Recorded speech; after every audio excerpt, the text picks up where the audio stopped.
RogueCon 23. That's right. It is here. It's not back. It's here. It's the first one. Join the ultimate celebration of digital content with its creators, passionate fans, and industry experts. It is all happening in downtown Waco across multiple venues, January 20th through the 22nd of 2023. Now, if you want to go, you got to get tickets, and tickets are on sale at RogueCon23.com. That's RogueCon, RogueCon 23.com. Be there. I'm going to be there. Everybody's going to be there. Let's go. Coming up on the Payoff. Last week, I was lucky enough to ask the questions, and I was asking the questions to that sober guy. His name is Shane Raymer, and this week we did a home and home. I was actually on the other end of the questions, and I just got done an awesome talk with Shane, and I got to share it with you guys because it was it was so much fun and such good recovery, and it reminds me of what a purpose-driven life is all about and why I'm here and what I'm supposed to be doing. So without further ado, we first got to go out west. This guy, not only is he a great musician, he's an incredible therapist, and he's just an all-around great guy. Kevin Souza.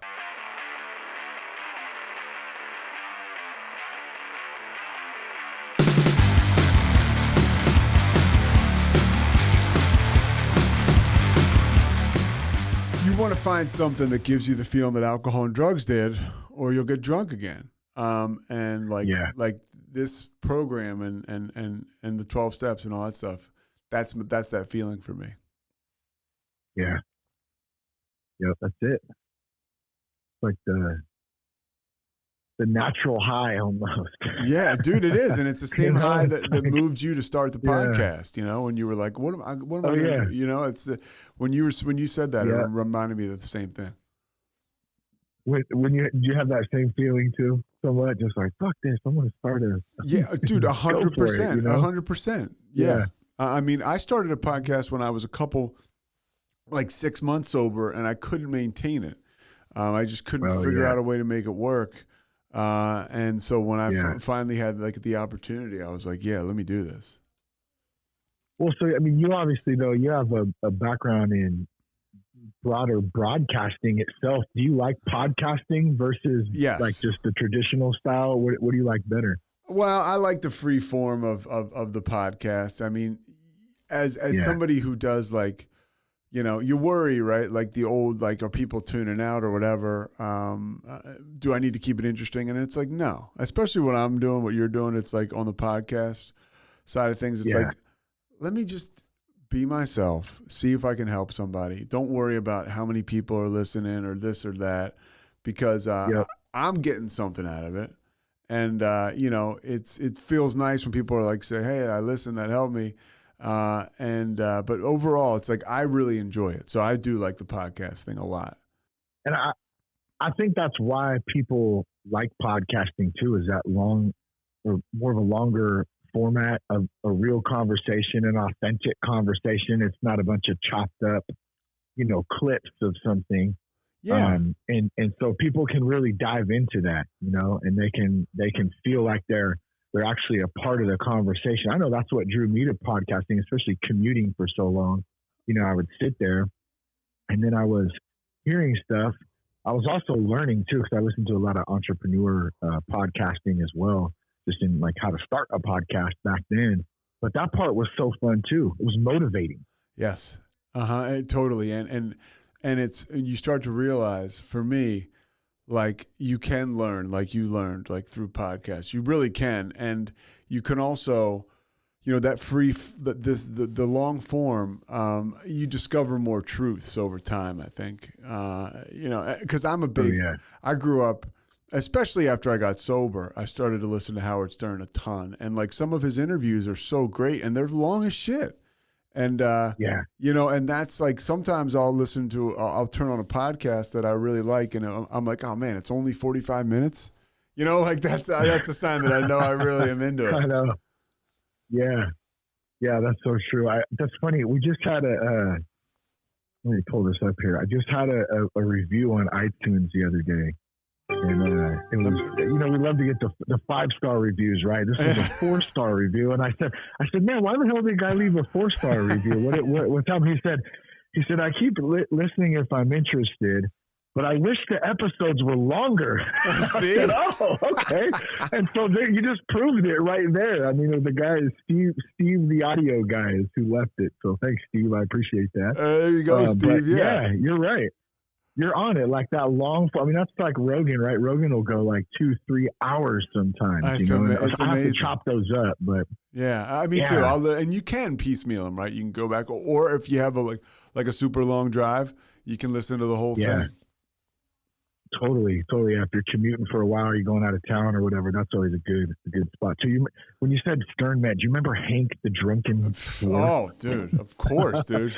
He was Hank the angry drunken dwarf. Yes, and he was angry. That guy was insane. He was pissed, and man. He had incredible knowledge of music trivia, like nobody better. So they would have Hank in there, and he would dominate. And it's so funny, it shows we've got it somewhere in there if we can just rattle it free.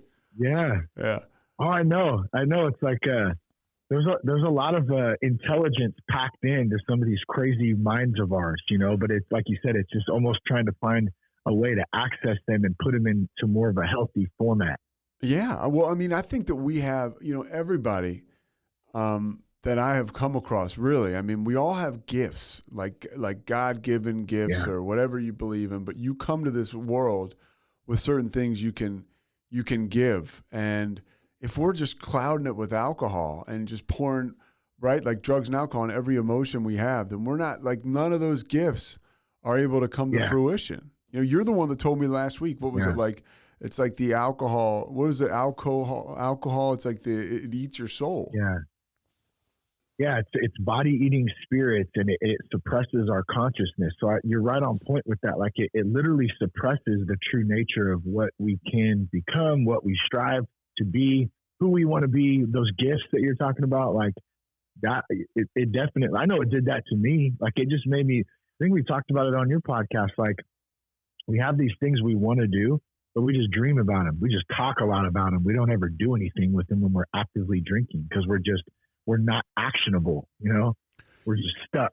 Yeah. And the motivation you get from like drinking or drugs, that's like finite, dude. That doesn't last. Like I can get drunk and have the courage to do something I wouldn't do, or I can, snort coke and stay up all night and work on something. But at the end of the day, like I can't do that forever. It's not sustainable. And like that literally crossed my mind when I was out there. I remember thinking like, I saw something, a documentary once, and they talked about, eventually an addict is going to run out of whatever it is they want. Everybody, you're always going to run out. You don't really run out of this stuff if you want to work it, the recovery stuff. Yeah, absolutely. It's a day. Like I said, people say, how do you stay sober? I say, well, I mean, I don't drink. I stay sober. It's not so much like that I even focus on that. It's just it's just the way I live my life now. You know what I mean? It's transitioned into this whole. It's a lifestyle. Like that's just. It's not even a thought so much anymore. And I say that with caution. I'm always aware. But dude, my life is so much better today without that shit in it. Well, yeah, and you talk about it's like you kind of build a routine and you build a life without alcohol. I got a buddy of mine who's just been sober about like 4 or 5 months, and he's like, I just, I keep hearing it from him, and that's why we work with other people, because he keeps talking like, I feel so good. And man, you and I, we don't know, or we do know, but it's been a while since we woke up totally hungover. And there's no, like, if you think about it or process through going through a drink, like, man, that feeling. Could you imagine like having gone out and then that feeling when you wake up in the morning? Oh, it'd just be like, because I really do think I forget how bad hangovers suck.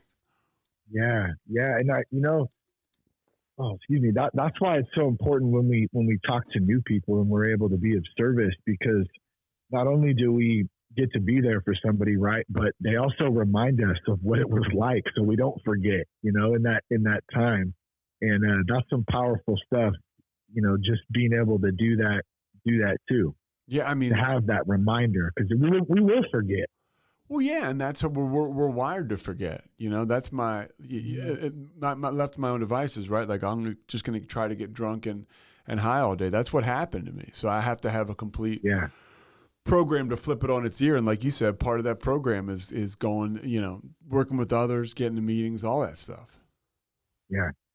Well, let's dive into that a little bit deeper, Pete. Like you know, we've kind of scratched the surface here, and I'd love to hear more about your background, and then maybe take us back to when this kind of or what your mentality maybe was like as a younger person, and then how did you get into having your first drink, and then we'll kind of roll from there. Yeah, sure. I was a lot, you know, you and I talked, and I was a lot like you. I love sports, and that was like my number one priority, kind of as a kid. I guess I just was crazy about sports. I love playing sports, and but I was one of those kids, like, you know, I was super hyperactive. I couldn't sit still, and the first time I ever had drugs or alcohol, it's been a little bit since I told this story, but I was one of those ADHD kids, and I was like such a, you know, for lack of a better word, just a spaz. And so they put me on Ritalin, and I can totally remember going to get I get it once at home, the Ritalin, and then once at lunchtime at school.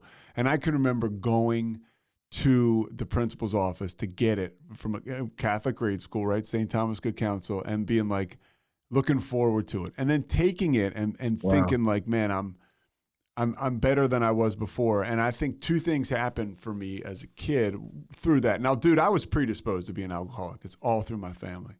But I think that you know, that definitely turned me on. There's, you know, and if people, whatever, you take, you know, Adderall, Ritalin today, I just can't do it because it was one of my hangups. I from that point forward, I think I was predisposed. I think I realized that I liked controlled substances, or I didn't realize that, but I looking back now, I realized that. And I also, even at the time, man, I was like, I got to take something to be my best self. Like, I'm not, and this is nobody's fault, right? I got to give the disclaimer, but I felt like I wasn't good enough. I have to take something to be my best self. And it like, that just evolved, dude. Like I drank a lot in high school, you know, and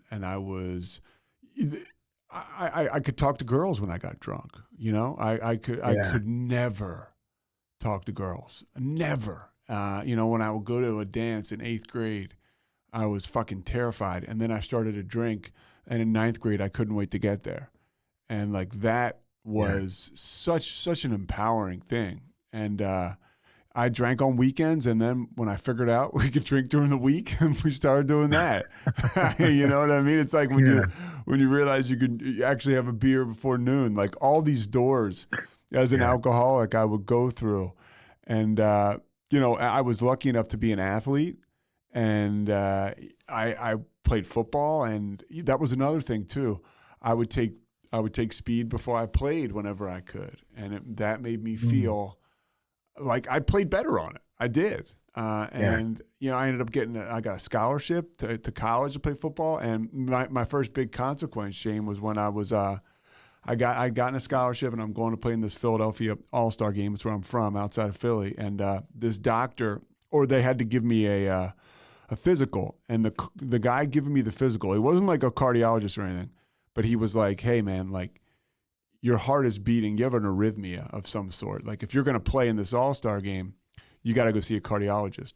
And I had been partying a ton, you know, I started to take prescription pills before school when I was a senior in high school. And you know, I'm kind of like we're wearing the mask, you know, like I'm on the outside, I'm this guy who's a good athlete, and I'm supposed to be like going places, but on the inside, all I cared about was getting fucked up. And my ego liked football because it got me attention and stuff, and people would tell me how great I was, or sometimes my coaches would tell me I sucked. But I liked the outside world tell me I was great, and I go to see the cardiologist, and the guy's like, "Dude, He's like, you have something called cardiomyopathy, and you will probably never play football again.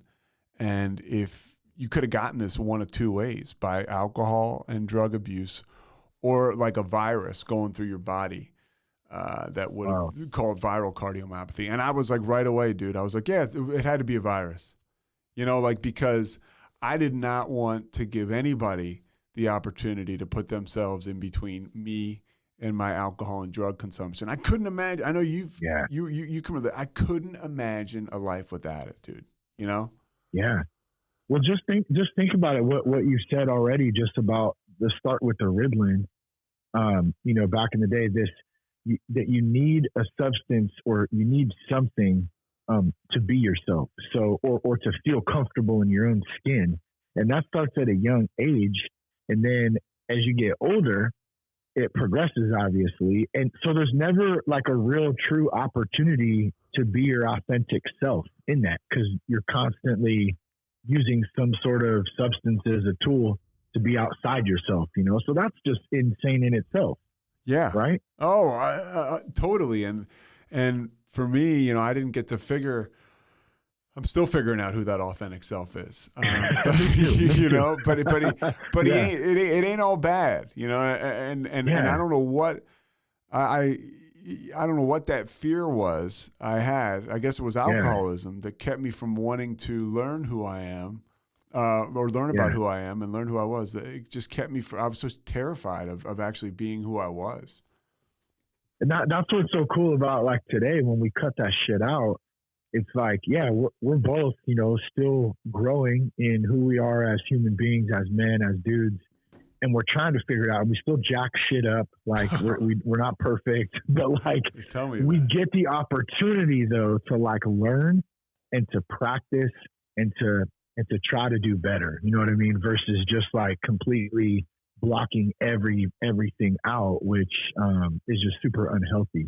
So man, So you find out that you have, what was it called again? It's called cardiomyopathy. So I'd already like signed, for letter of intent to go to play football. Yeah. And so luckily I went to the University of Richmond, and they honored my scholarship. And so I went there for 4 years, was on a full athletic scholarship. And,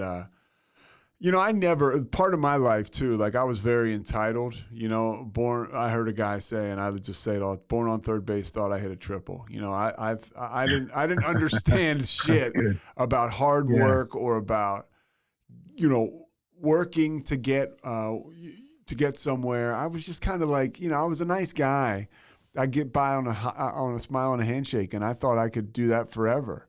And so I got into college, and I just kept on with that. And it's like you were just talking about. I obviously had a real tough time, like anybody would, right? With this thing that you've focused on for so long, football, you can't play it anymore. And all my friends are playing, and there's a certain level of camaraderie that they're experiencing that I'm not, because I was still working with the football team. And, Shane, it's not like I'm going to a meeting or going to a therapist talking about these feelings. I'm just getting fucked up. Yeah. Like whatever you got, I'll take it. And I was smoking a lot of weed. Like you try to like, kind of like what you were saying when we talked last week, like it's like you can just do anything when you're high, right? It's just like you're doing it during the day or whatever. It just becomes second nature. And that's not, that's no way to live. So I was just high and drunk all the time. Oh, by the way, I have a real heart defect, and it was that's insanity. That is complete insanity.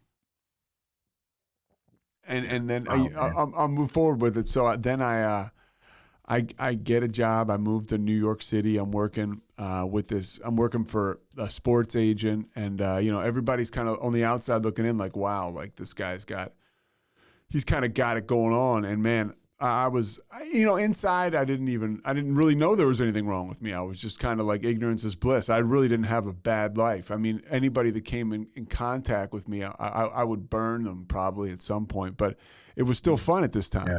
And then, and I'll tell you, when I was living in New York, I started to really do cocaine, and that was like, the first time I did that shit, I was like, I need to do this every day for the rest of my life, right? I mean, really. And I thought, like, this is it. I have, more so than alcohol, I was like, I have figured it out. Because this stuff can help me drink more and stuff. And so what happened to me then was I just kept at it, and I snorted my way out of a job, out of relationships. I was broke on my own, and so I moved back. Luckily, I had two good parents who loved the shit out of me. My dad was a functional alcoholic, so that is all through my family, all his family. Yeah. If they didn't get sober or get locked up, they died from drinking. It's just how it was. But like we talked about with you, another similarity, as long as, he always had a job. So it was kind of like he was okay. And, because he came from that old school mindset. And back to what I was saying, I go back home to my parents, and I'm messing around, getting drunk. I'm taking their car when they fall asleep, driving down to Philly, getting drugs. And this is all like, I was how old are you about this time? Like in your 20s? Yeah, 27, 26, 27. Oh, okay. Mid-20s, okay. Yeah. And I had one time I went down to Philly to get Coke. I was drunk. My parents were asleep, and I was a guy who kind of like people looked at from the outside like, oh, Pete's doing okay out of college. And now I was a mess. Everybody knew I was a mess. Damn. And I drive the car down to the city to go to Philly, and I get a DUI. I pull up on a median, and I'm like, I call the police, and I'm like, hey, you got to get me off this median. I got someplace to go. And they're like, Jesus Christ, like, you're coming with us. So that was my first experience with AA. And because I stopped that night, or I spent the night in jail. The next morning, I went home, and I told my parents. I was lucky, man. I don't know if you had anybody like this in your life, but a friend of mine got sober. His name is Pete F. He got sober when he was like 19, because when we were taking pills and all this stuff in high school, he lost his shit, and ended up in psych wards and ended up in rehab, and he ended up okay. And I knew, like, wow, Pete is sober. He was going to meetings, and I called him in the fucking typical, recovery, right? The guy's at my house that night, and he takes me to my first meeting, and it starts to work. I start to go to meetings. I start to build my esteem back up, but I wasn't ready. And here's what happened to me. I don't know if anybody listening, if this has ever happened to you or this happened to you, Shane, but like, I was sober for about 90 days, and I didn't feel like I was a part of. And I was I was hanging with my buddies, playing video games. I was still, my old friends weren't bad guys, but I couldn't hang out like they could. But they were smoking weed, and I just wanted to that wasn't my problem. So I started to smoke weed, and then it took me another 9 months before I started to drink again. But boy, once I did, man, the first night I got drunk, I was looking for what, and it was off to the races again. And man, I don't know what it is about that drug, because I never did a lot of that when I was not drinking, but as soon as I got alcohol in me, it was like, boom, let's go. Yeah. You know what I mean? Like, I don't know what, and dude, it's easy to go down, down that path. And I definitely relate to you too. I get a lot of questions about this. Like, well, what about my friends and the people I hang out with now? Well, what's that old saying, number one, like, show me the 5 people you hang out with and I'll show you your future, or something like that. Yeah. So we got to be careful. It doesn't mean that, like, I still have good friends that, like, I partied with. They're still my homies. Like, I still see them. I don't see them often. We don't hang out like we used to, obviously, with family and stuff. But, like, it doesn't mean they're bad people or they're bad dudes. We all kind of went down different paths. But, like, I literally had to remove myself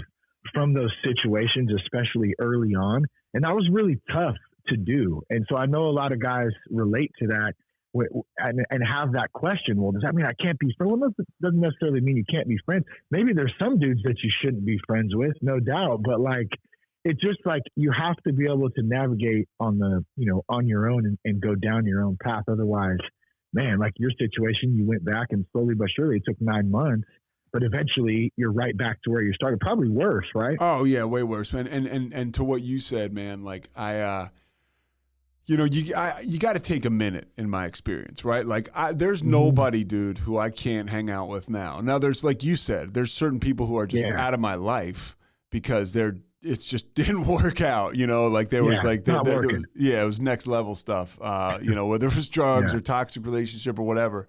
But there's, if you're in my life today, you might smoke weed, you might do, I don't know what, or you might get drunk, but like, you don't do it all the time. But the secret to me, knowing who I am, is I know that I can't do it at all. And like, that's hard to reconcile. Like I can't do it at all, ever. And, without like freaking yourself out, and being like, I'll never, ever be able to do it. But just, I can't do it today. If that's what it takes people to get through. And, so I started to drink, and I still kept getting jobs. I ended up doing PR. I worked in the NBA, and that's another thing. It's like that ego thing. Yeah, I thought that I was better than people, and ultimately I just totally crashed and burned. I mean, I was out of moves, dude. You know what I mean? Like, I was out of moves. I was same thing. You worked for Charlotte and Philly, right? Yeah, I worked for the Sixers and the Hornets. Yeah. So which one was first? Was it Charlotte or? So when after I started to drink again, I got a job in Charlotte, and so I worked they were the Bobcats at the time. The team had just come back. Oh, okay. Yeah. And so I worked there, and I worked there from 2004 to 2007 or 8, and then I'm from Philly. I got a job. I did public relations. I came back to Philadelphia, and I worked there. I did public relations for the Sixers, and that was one of the things too. Once I got back, I'm drinking, I'm using, and now I'm back home. So I think I'm like, see, like I can still get drunk and be successful. And man, I'm telling you, it didn't take long. It didn't take long, dude. And so were you partying pretty hard while you were working for like at that time in your life? Like, so you were thinking like, man, I'm good. I got this. I'm still living this kind of party lifestyle, but I have a good job. I'm taking care of business, but that doesn't always last long, right? No, after so long. No, and then like the overall addict just takes over, and I knew that I was in trouble, and I didn't care.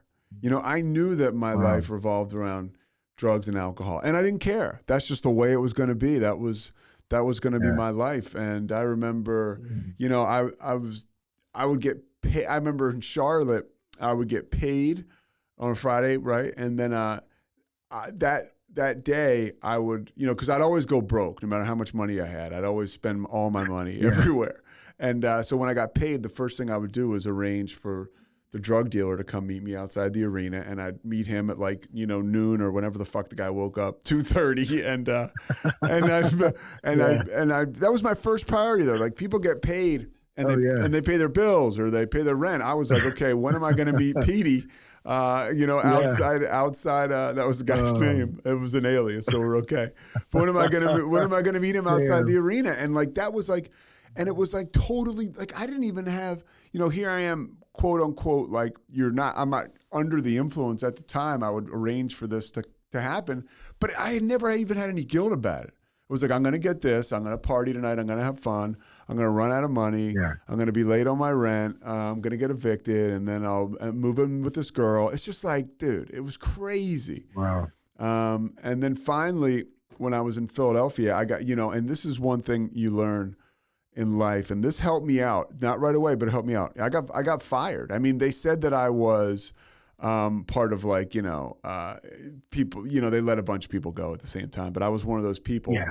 And I mean, I was like, what took them so long? I had it coming for a while, and and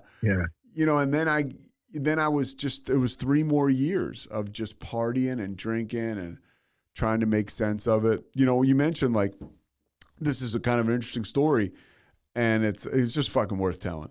So I get back to Charlotte, and this is like as I'm bottoming out, but the people there didn't know enough about my situation. I actually got a job working for the Hornets. I'm doing radio for them, and I'm doing radio for the Hornets, and I'm doing cocaine all the time. Anytime I have enough money to get it, I'll do it.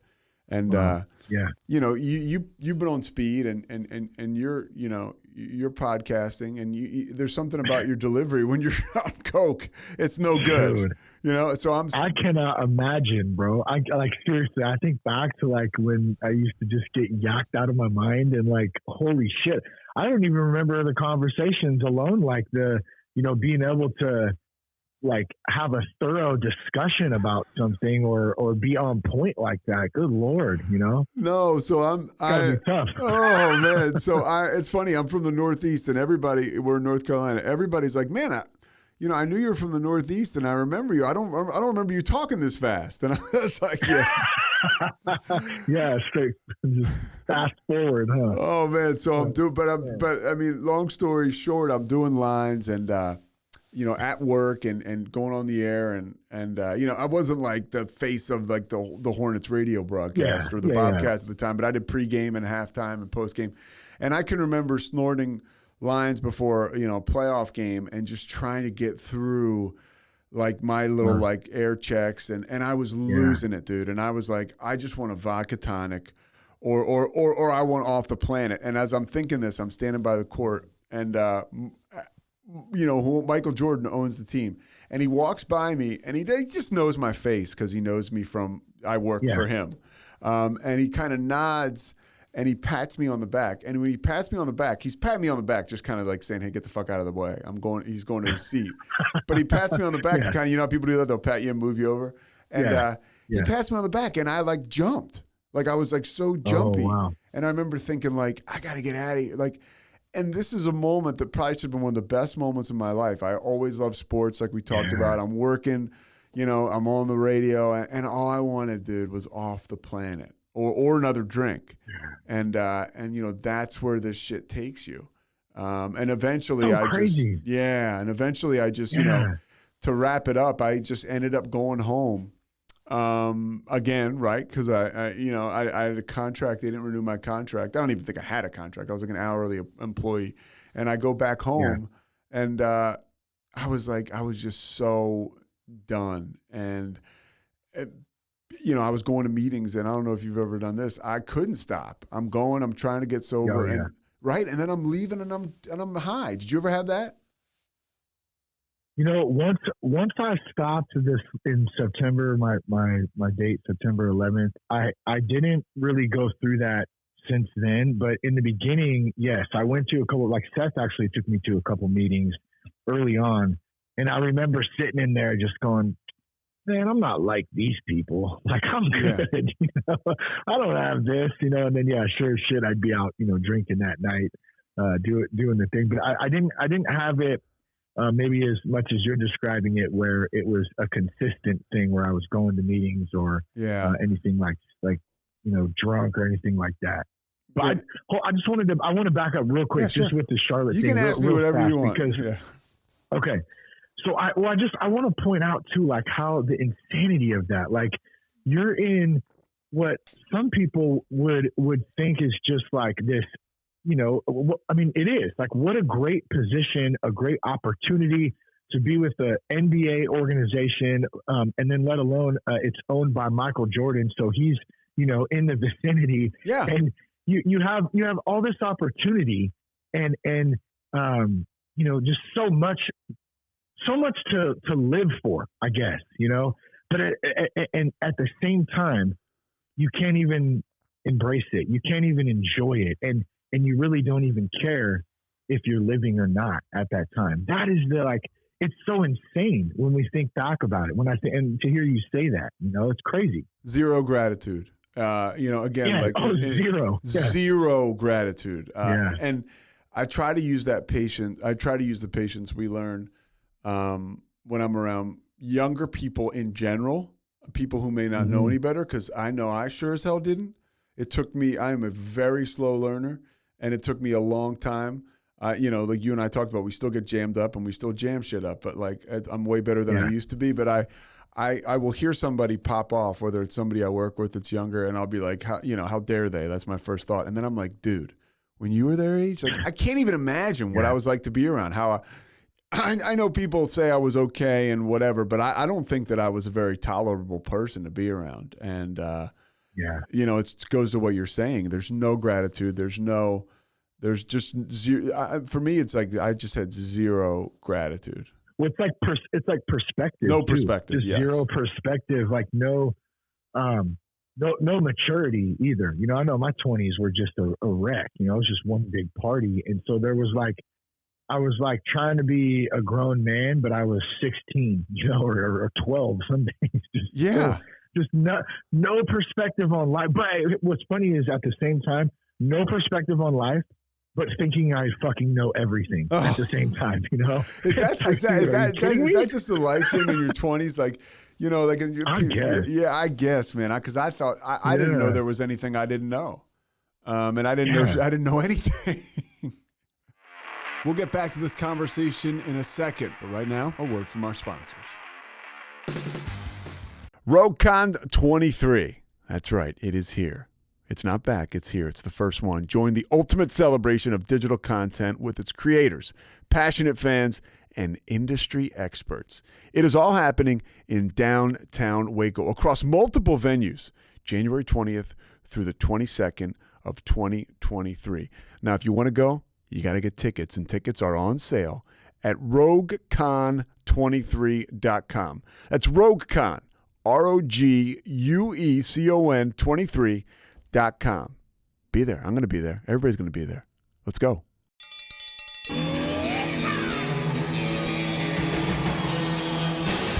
Hi, I'm Hank. You might remember me from a show called King of the Hill. Check out a King of the Hill rewatch podcast. These boys ain't rap, but they are funny. Find the podcast anywhere you get your podcasts or at roguemedianetwork.com. I tell you what.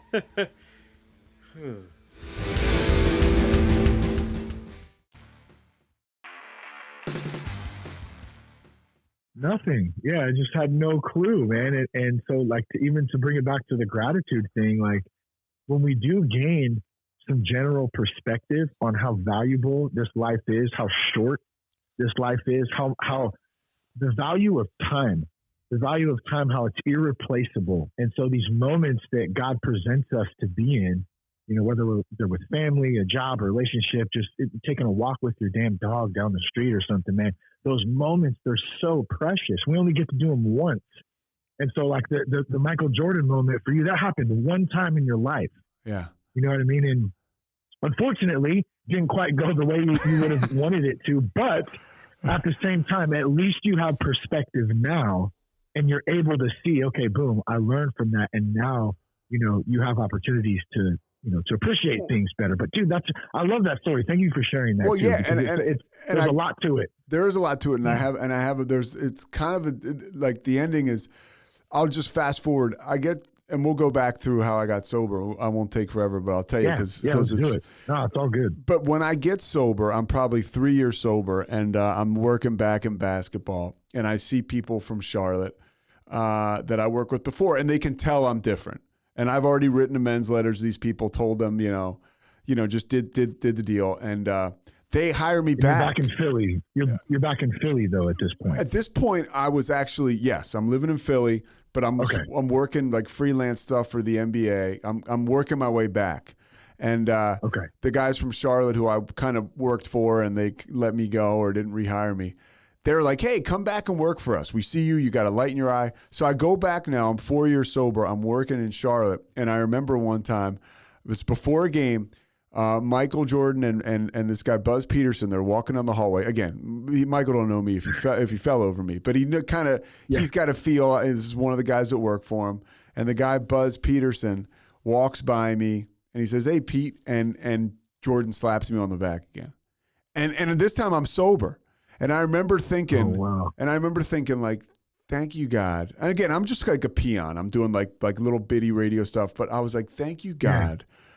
For putting me in a position to understand, because I was on fire. I still, now I don't know how you are. When I was 4 years sober, I was more grateful than I am now, and I need to rediscover. That's just me being real honest. I kind of need to get back to work in certain areas of sobriety.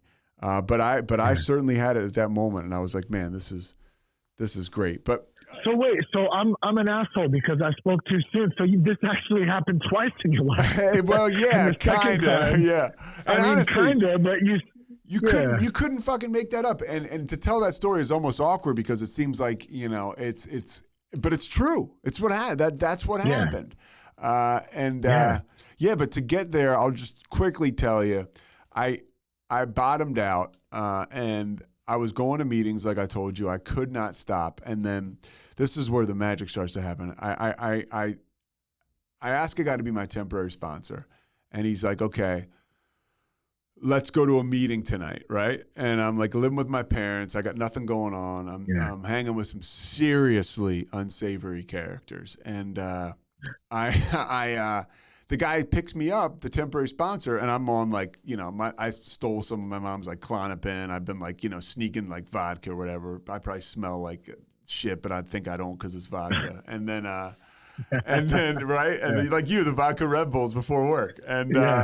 And cheap vodka smells like shit for those who don't know, by the way. Oh, it does. It comes out of your pores. There's a scent to it, and you're like, and you think you're so smart too. You're like, oh, vodka, that doesn't even stink. But man, when you smell somebody's drinking vodka, you can smell that shit. It's gross. It's disgusting, and it's very obvious. So, anyways, this guy doesn't want to go to a meeting. He wants to go to dinner, and I'm like, fuck, I'm gonna have to sit across from this dude for like an hour. And I'm sitting across from him, and I don't know if the guy, I don't know to this day what exactly he was thinking, but he told me his story.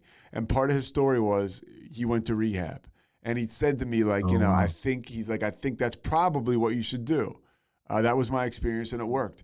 And dude, I came home, I was 33 or 34, and I like put my hands on my hips, and I said to my parents, like, I've got an idea. I think I should go to rehab. And they're like, fucking thank God, dude. And I call, and typical alcoholic, I'm like, all right, just give me a week. So I went down to Charlotte. I didn't have a pot to piss in or a window to throw it out of, but somehow I put together enough money to party for a week. And then I came back in November 7th, 2011. I checked into Cairn Treatment Center in Pennsylvania, and my life totally fucking changed. It was just amazing. Yeah. First of all, I really believe I was done, and whatever gets you there, dude, whatever gets you to rehab, whatever, I remember, I think I may have mentioned this to you. I remember talking to a guy about, he was kind of facilitating me going to the rehab, and he mentioned that they give you stuff to help you off the alcohol, like tapers, like Librium, like Valium. Yeah. And I remember thinking like, well, when I get there, I'll be able to get high. What, it's like whatever gets you there. If you have a husband who can't stop drinking and he needs to drink a bottle on the way, I've been told that's not, I know guys that are sober today, many years, that's how they got there. So whatever gets you there. And when I got there, dude, the biggest thing, Shane, I can tell you is I started to follow suggestions. And when I was finished my 30 days there, a couple people were like, you probably shouldn't go home. You should go somewhere else. There's a long-term recovery center in Maryland. It was basically a fucking halfway house. And I went there. And and they were like, you got to get a job. I was like, I don't need to get a job. Guys are working at 7-Eleven and shit. And I'm like, if you could get, this one guy had a job at Hollister, right? And you would have thought he was like, hosting the Tonight Show. It was like, wow, this guy works at Hollister. So I ended up getting a job at KFC for like 4 months. I worked at a Kentucky Fried Chicken, and it was exactly what I needed. It was exactly what I needed. Yeah, I mean, I remember showing up there and being so, you're sober and you relearn how to live, or you learn how to live. And so like I was sitting in front of this fucking cash register, like I was getting ready to fly an F-14 or whatever kind of plane. I was like, holy shit, dude. I was so nervous. And if the line was long, sometimes like the fight or flight, I would just go to the bathroom. I'm going to the bathroom. They'd be like, dude, you're going to the bathroom. There's fucking 20 people in line. I'm like, I'll be right back. And I had to relearn how to live, dude. And I always tell people at the end of this time, when I was finishing up at at KFC, I remember this, you get your fire back. I was working with a sponsor. I'm going to a ton of meetings. I'm living in a recovery house where I have this camaraderie. It's unbelievable where I'm going home and I'm talking to other alcoholics, guys who want it, and I'm feeling good about it. So I'm like, this shit's working. And one of the last things that happened to me at KFC was this guy was going through the drive-through, and he was being a total dick. You know, he's like, I have the headset on, I'm walking around. He's like, hey, where's everybody? You know, like I'm waiting for a while. And I get on, and I'm like, sorry, sir, one of the chickens got loose in the back. And the guy's like, chickens? I'm like, dude, I'm just kidding. I'll be right there. And it's like, you know, you start to find yourself again. You start to have fun. Have a little fun too. Yeah, man. It's you know, this life is a great life because we're here, dude. And it's You just reminded me of Rule 62, one of my favorites. Don't take yourself so damn serious. You know, and that it's such a great rule and a great tool to have, because in those times when I start going down that path, like getting mad or frustrated, whatever, I go, wait a minute, I don't have to take myself too serious. Rule 62. Is it really that big of a deal? And 9 times out of 10, it's not.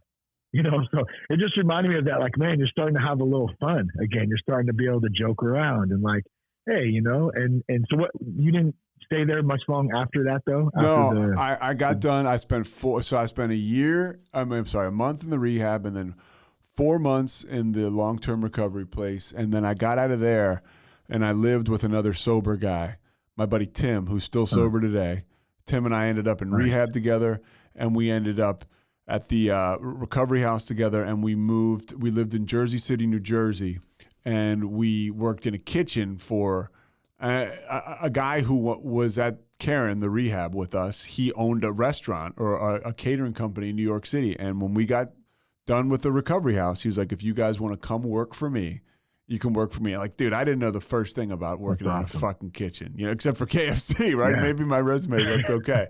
But so we worked in a kitchen, and I got to that area. You know, New York City is about 25 minutes, not even from Jersey City. No, it's like 5 minutes. Yeah. And so I was crushing meetings, dude. And I was going to meetings. You know, if I had to go to if I went to 3 meetings a day, I went to 3 meetings a day, and it was awesome, dude. It was awesome. And I learned how to live, and I started to get my confidence back. And I think from all the meetings I went to, I really, really understood I respected my disease. I started to really understand how screwed up I was and how serious this thing was. Not screwed up, but how sick I was. Yeah. Yeah. And you think you were starting to find like your authentic self? Like, is that a way to put it? 100%, dude. Yeah. Because you start to tell people the truth, and they don't fucking run out of there, and it's not. Like you said, you get to take that, because you mentioned earlier about having to like feel like you had a mask on. And I felt a lot like that too. And you feel like you can remove that mask and just be like, fuck, I don't even care. Like, this is me. Yeah. I'm doing the best I can. You know? It's like, it's so liberating. And it's almost like I take that mask off every day, and I got to do it by going to meetings, because if I, or just working with other people in recovery, because if I don't, I will, I won't be myself. I won't be my authentic self. I'll what we talk about at the start, I'll people please, and I'll get myself into situations that aren't fair for me or anybody else to be in with me. You just find your authentic self, And the one thing I find when I'm practicing this program is I have the courage and the strength to do things I used to either get drunk to do or just flat out lie to people and tell them that I did. Yeah. And you can do it sober now. Dude, it's unbelievable. It's really unbelievable. It's funny with the people pleasing thing, because I've had some issues myself with that as well. And I was talking to my daughter the other day, and she was having little thing with a couple of friends and stuff. And I said, look, I know you want everyone to like you. I said, I had the same thing. I want everyone to like me too, still. But you have to come to a point where you have to ask yourself, do I want to be liked or do I want to be respected? And if I'm going to choose either one, I want respect. So I don't care if you like me, but you're going to respect me. You know what I mean? Wow. And with that, for me, what I've learned is that comes because I've learned to respect myself in the first sense. You know what I'm saying? So it comes back to that people pleasing part, I think. I've kind of gotten, I definitely, it still comes up, but I've gotten better with it over time because like, this is me. I mean, I feel like it even goes back to taking that mask off. It's like, this is me. I am who I am, and I'm going to speak up if I need to, but I'm always going to respect somebody as long as they show me respect. You know what I'm saying? Yeah, dude. And it's hard to do that shit. Like it's hard. It's hard to stand up for yourself. It's easy to compromise your belief system and be like, oh yeah, like that's cool. You know, like that guy's a piece of fucking shit. And then you see the guy that's a piece of shit and you're like, hey man, what's happening, dude? You know, like, so like in that it's easy to do that, to act that way. And then, but man, like the way you feel on the back. In the day we did it. Oh. Well, yeah, because we could just drink about it then. We didn't care. It was just like, we just get drunk, you know? Yeah. So we didn't have to deal with any of it, you know? I mean, I know the moment I get wrapped up in it, like I can see gossip coming from a mile away, but man, sometimes I just can't help but to sink my teeth in it. And then I'll be bullshitting and gossiping, right? And then you walk away and you're like, I feel gross. Why did I do that? Yeah, and the more you practice, like I love what you told your daughter, the more you practice respecting yourself, it's like anything else, the easier that becomes, you know, respecting yourself. It's like that muscle memory. And by the way, it feels good to do something esteemable. Yeah. So you kind of understand, you feel that. And it's like, okay, I can keep this going. It's worth it.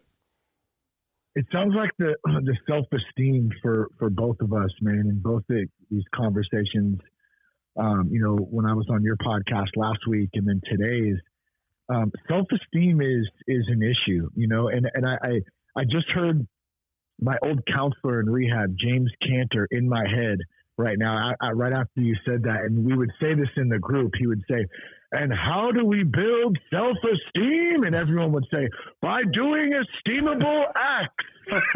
That's so true. I still think of that sometimes. And it's so true. Yeah. I mean, that's the service. That's the, you know, just trying to get out of our own damn head by going and helping somebody else. And, you know, we build it up like that and it helps. It's huge. Well, and then how do we get drunk again? Well, we do things that aren't esteemable and right. And then really, and then we build up this pile of shit that we're looking at and we're like, oh man, I fucking hate myself. I can't believe I piled up all this shit. And then you drink. Yep. That's it. And it's simple. That's the easy out, you know?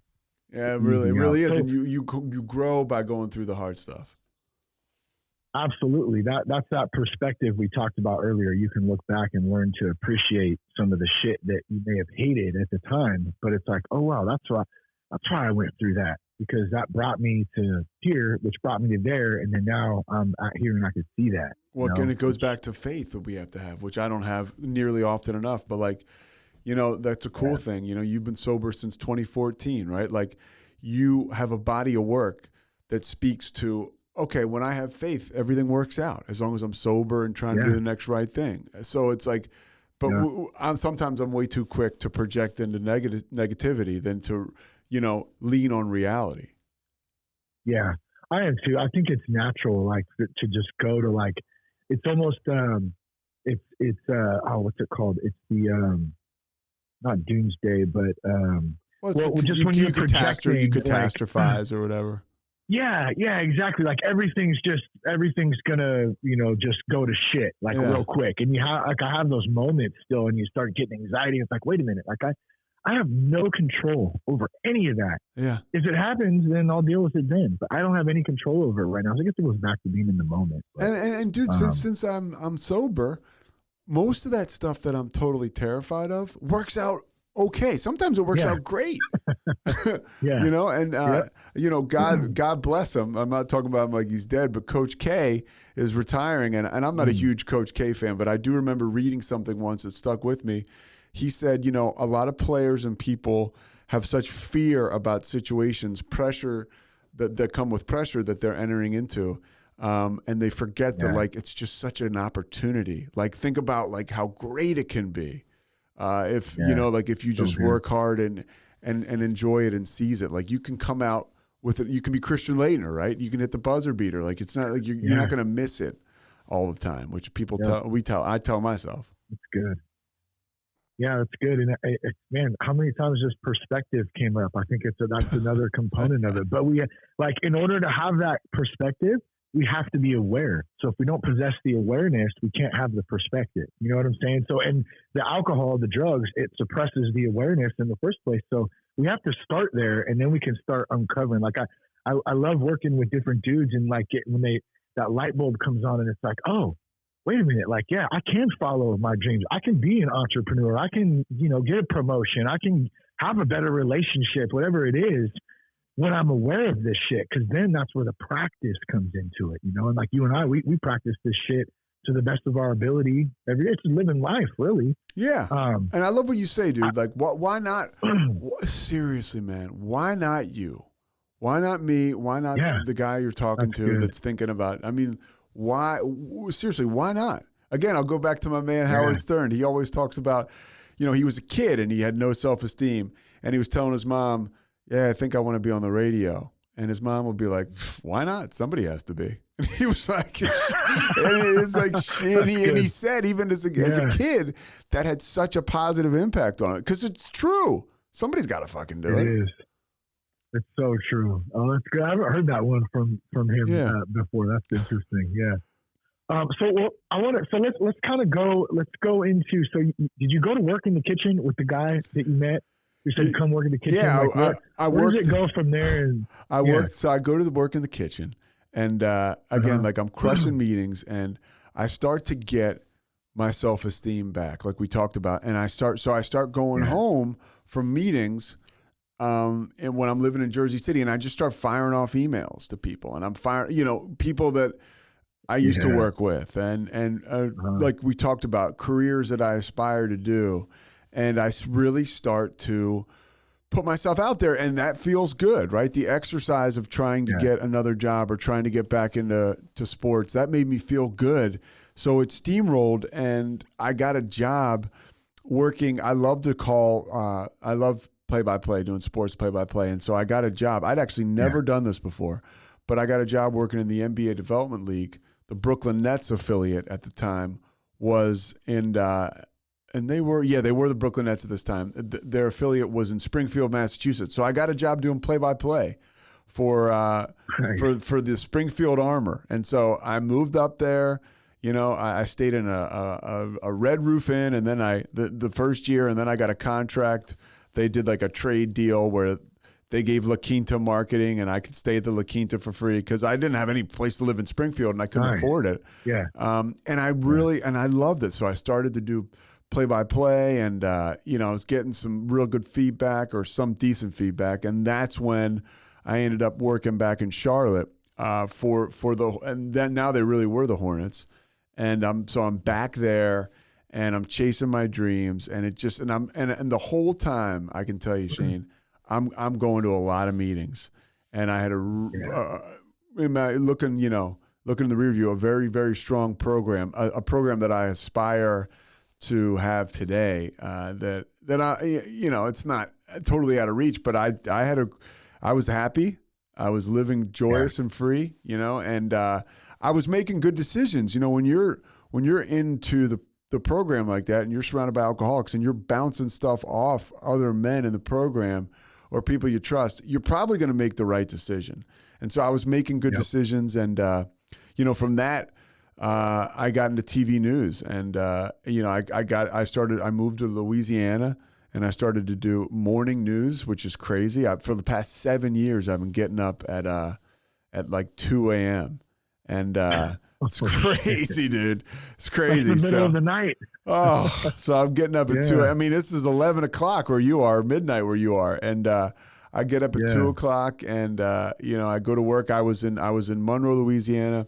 Now I'm in Waco, Texas, and I love it. I love being able to present the news and being able to make people smile in the morning. And lucky for me, it's come back around where I'm now able to do play-by-play for ESPN.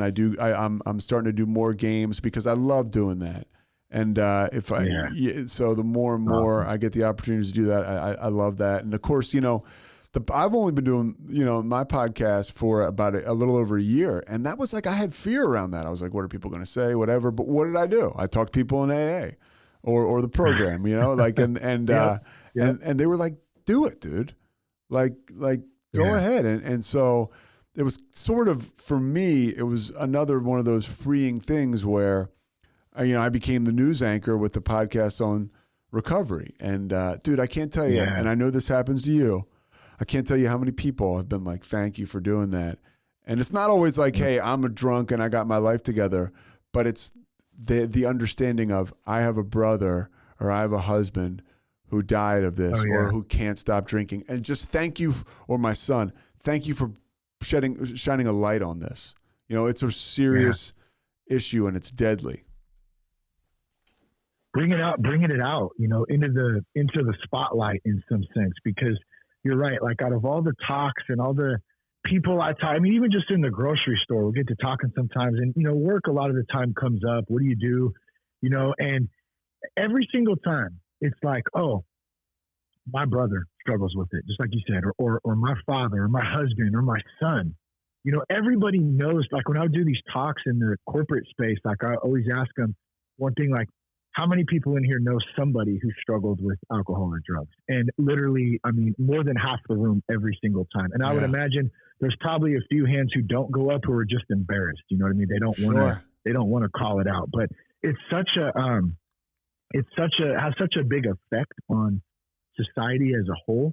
And so us doing podcasts, us talking about these things, and then going outward, and not just us, of course, we're two little dudes just doing our part.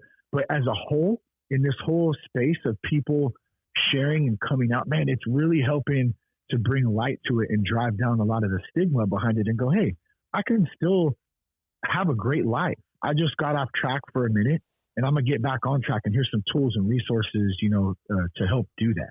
You feel like you found a lot of good. Well, go ahead. I'm sorry. I was going to respond. Yeah. Just like the one thing about being out there, like there's cool ass like outlaws who are sober, right? Like people who are guys who, you think, oh, like the person that's sober is buttoned up and they're lame or whatever. It's like, or they're like, no, dude, they're guys like Shane. You know what I mean? Like the guys with like, you just wouldn't guess like that this person would be like, no, they're guys like me. Like it's, and I think we kind of owe it to the people that are coming after us or that are on the fence to be like, look, man, like we're standing next to you in the line at the grocery store, and we're just like you. We're not this like far off thing that you can't relate to. Like you can, for most parts. Okay, so back to what you were saying. Well, now I got to respond to that, of course. You just made me think of something like, I have a lot of friends in the music business, right? A lot of big bands and groups that a lot of people would know, and so I'm in these meetings sometimes with these guys, and a lot of it. And this isn't just in the music business. I think this is just probably in entertainment, and maybe even some like just more low key businesses too. You would think there's this big badass image, and a lot of the image, there's a character behind a lot of that, And so then on personal time though, dude, so many dudes are sober. They don't mess with it, and they may have before, but a lot of the time the stuff we see on TV and we hear, and I really fell victim to that as a kid, like. Having this idea that to be, in the spotlight and you had to live a certain lifestyle and party. And a lot of that came, I think, from, influence through media and just culture. Absolutely. And so I always love telling, like, especially younger kids, like, man, like, that's not, everything you see is not reality. Like, that's not what's really happening. These dudes are like, they got it together. Like, they're sober. They went through their shit, but they came out on top, and now they're living these, and they still have fun. They still party. Like, I love partying sober. I'm gonna have a good time. I'm an animal sometimes, Yeah, dude. And that's like, you do, man. You bring up such a good point. Is like, I equated like alcohol and drugs with fun and like with celebrity and with rock and roll and with like, hip hop and punk rock. It's like, no, dude.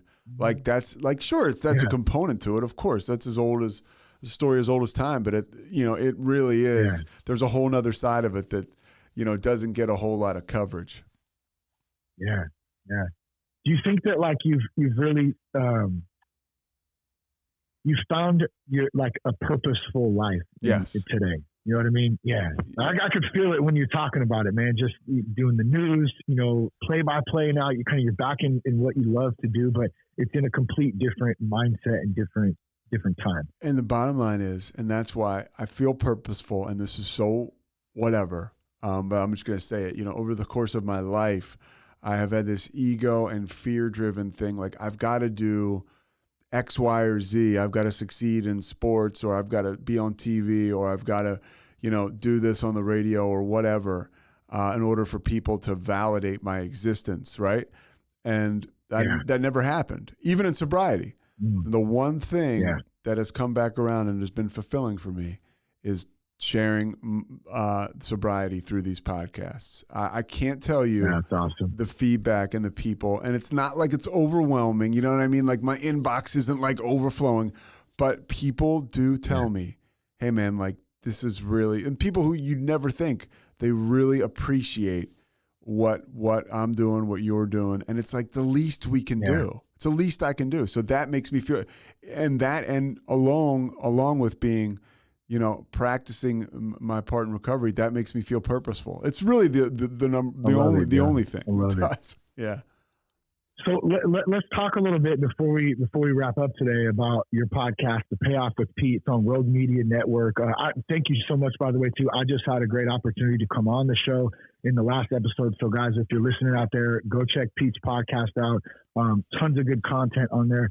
And before we have you dive into it a little bit, here goes my crazy creative, artistic, like, yeah, let's do it, like type of thing. But we should do like a panel podcast sometime. Maybe me, you, maybe we can throw in another podcast or someone, just have we could do like a live stream or something and take questions, or I don't know, man. We've done a couple of them and I haven't done one in a minute. It'd be a lot of fun to do, man. I'd love to do it with you. I feel like we riff really well together. So, okay, cool. We'll talk about that after. That'd be awesome. Yeah, I'm in. So tell us about The Payoff with Pete.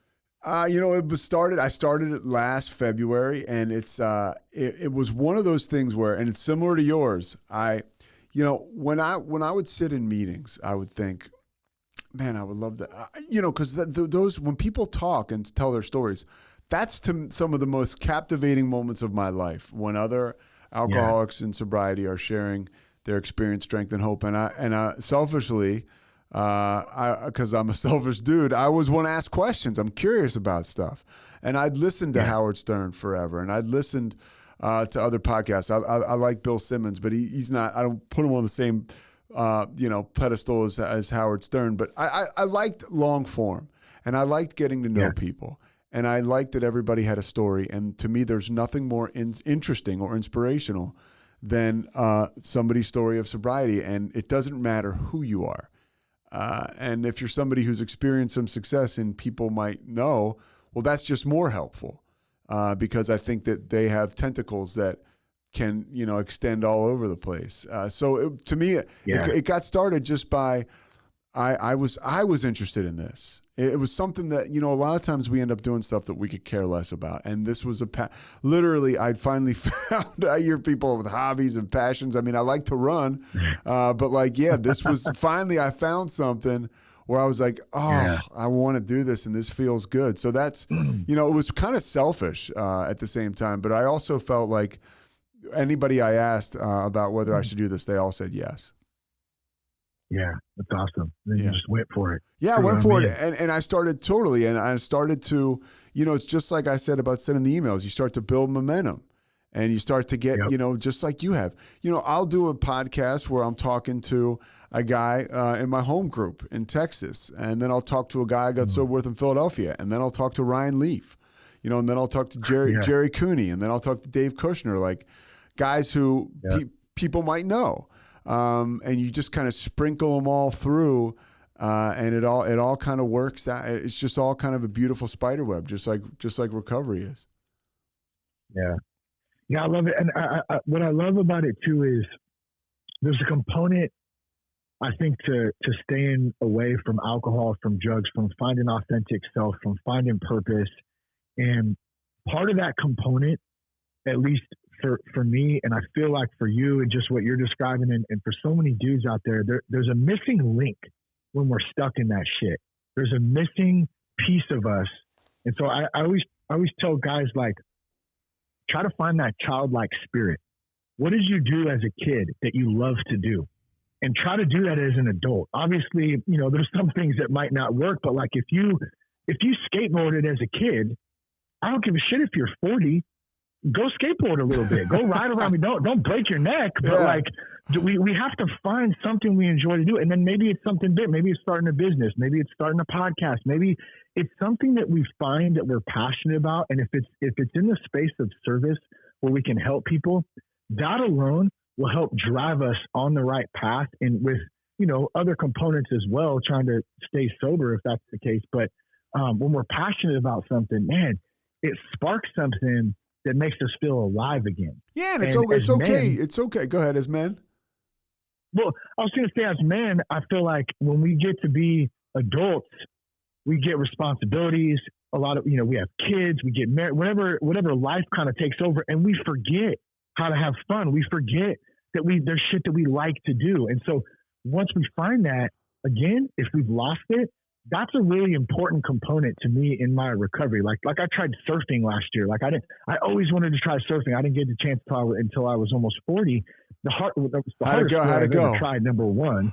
Dude, it's so freaking hard. It's like super hard, but it was so fun. It is. I mean, we're going down in just about a week and a half, and I'm going to go surf for the week while we're on vacation, and at least attempt to. I'll probably get my ass kicked, but it was the excitement of trying something new again, and getting out there and going for it, not being afraid to suck. You know what I mean? And like you experience some of that with the podcast. Like there's fear involved. Like what are people going to think? What are they going to say? Like, but at the end of the day, just go for it. You know what I mean? Just go for it. Just dive in. When I started to anchor the news, I first of all, I'm dyslexic, and I got a job in a real small market in Louisiana. And dude, I was so nervous. I was 5 years sober. I was so nervous. I couldn't read the teleprompter. I was horrible. I would say this, like, it's one thing, like, you know how like people recognize you now, Shane, and they'll come up to you and they'll be like, "Hey man, like, I appreciate the podcast." I was the guy, you never want people to recognize you, at least if you're like in local news, recognize you and then not say anything to you and start talking about you. Like, man, that's the guy in the news. He's terrible. Like I felt that, and maybe that's my own, whatever, my mind playing tricks on me. But anyways, I kept going. I wasn't afraid to fail. And I got to a point where I do well enough now, like I do well enough on the air. Like I do, I have grown into, a career. I have a craft that some people say I'm good at. And dude, I had that faith and that inspiration that I got through recovery that enabled me to be like, dude, go for it. Don't be afraid to fail. And like literally, even now, it's kind of silly, but I'll do this. If it's anything possible or anything positive, I'll usually just say yes. And even if it's a pain in the ass, I'm just like, well, that's a job for future Pete, right? Like he'll show up, he'll do it. And then the day comes and you got to go through with your obligations. I heard Jimmy Kimmel say that. It's a job for future Jimmy. So that's, you just got to fulfill, you do the right thing and you show up. But yeah, man, it's, I totally relate to that. The part about don't be afraid to suck, man. Don't be afraid to suck. Yeah. And don't let your ego keep you from going for it. Because even now today, my ego, I don't want to screw that up because people will make fun of me. It's all, all bullshit. Yeah, totally. I like that. The fear gets the best of us. Like, I'm not even going to try it. But man, we're going to make mistakes. If we're going to make a mistake, we might as well do it full force, So I'm just going to go for it and adjust along the way. But I absolutely love chatting with you, man. And it's a lot of fun. Yeah, and I feel like we riff well, man. And you're such a professional, bro. And I really do admire you. I just want to tell you, thank you, man. Dude, you are, man. You're great. You're great at what you do. It's nice too, just to kick back and chat with somebody else who talks for a living. Yeah, I know. Yeah. It's a lot of fun, man. There's an art to it, man. It's not easy. It's something that, you kind of work and practice that and get better at. And you do a great job, dude. And I want to thank you for coming on the podcast today. Well, dude, I told you, first of all, you're welcome anytime. And, I was researching I had Vance Johnson on here, one of our brothers in recovery. And I was researching Vance Johnson, and I found your podcast, and I was running on the Katy Trail in Dallas, and I was like, God, this guy is awesome. And then I went down the rabbit hole of, I was so excited that there was this guy out there with charisma and, had a platform and was talking to people about sobriety, people who I'm interested in. So, Thanks, thank you, dude. Yeah, it means a lot to me, man. I appreciate it. I got to get I've only sat on the tarmac in Dallas. I still haven't been to Texas officially. I got my good buddy Ray, man. We've been buddies since the first grade. He lives out in Katy, Texas. Katy, yeah, it's right by Houston. Yeah, right near Houston. And so I got to hopefully make my way out there at some point and come on with it. Feel the Texas vibes, Yeah. So, yeah. Where could folks reach out to you? We'll put all the links today too, guys listening for Pete for the podcast. We'll put them in the show notes. But any projects or anything you wanted to mention real quick before we wrap up, Pete? No, I mean, if people have ever want to get in touch with me, just DM me on Instagram and the Payoff with Pete we try to get them up Tuesdays or Thursdays, but we've got about at least one a week going back to last year. So there's a lot, there's a catalog there, just like yours. That's always fun to discover something and to go back. There's a lot of interesting guests, pro athletes, some actors, some musicians, and then guys just like me or you, who have a message to share. But that's about it. And then hopefully you'll hear me or see me on your TV doing some play-by-play. Outside of that, man, I'm just trying to do it one day at a time, Heck yeah, man. I'm with you, bro. Yeah. So we'll put the Instagram handle in there, and we'll put all the links in the show notes one more time. And Pete, the Payoff with Pete on Rogue Media Network. Be sure to check out the podcast. Give Pete a follow. Dude, it's been so nice to have you on, and we'll chat a little bit about maybe some little awesome side, let's get a panel interview going. Panel. We'll do something fun, man. Yeah, that'd be awesome, dude. You got it, man. Thanks so much, Shane. I appreciate it. Thanks so much for listening to The Payoff with Pete. Once again, I'm Pete Souza. And of course, we are part of the Rogue Media Network. All kinds of good podcasts you can find at roguemedianetwork.com. And of course, you can find this podcast and all those other ones wherever you get your podcasts, iTunes, Spotify, other spots like that.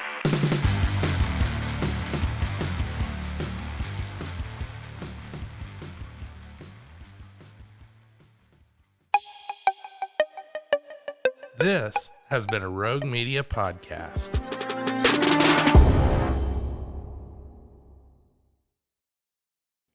Join the ultimate celebration of digital content with its creators, passionate fans, and industry experts. It's all happening in downtown Waco across multiple venues on January 20th through the 22nd, 2023. Tickets are on sale now at roguecon23.com.